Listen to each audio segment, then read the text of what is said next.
Hello guys, hari ini aku nak share tentang pintu guys, lock pintu ekstra untuk Pro 2 Alza 2017.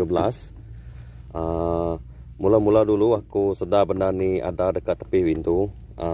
Saya kena satu kali pintu tu terkunci guys. Aku ingat mula-mula kunci yang rosak. Lepas tu aku hantar pergi ejen. Ejen cek dekat sini saja guys. Ini safety lock untuk baby guys. Kalau ni tekan pergi bawah dia akan lock. Walaupun dekat dalam ni dia dalam keadaan terbuka, tapi dekat sini still tak dapat buka guys. Kita dapat buka hanya dari arah luar guys. Memang benda ni memang cantik lah guys. Memang safety untuk untuk kita orang yang ada baby guys.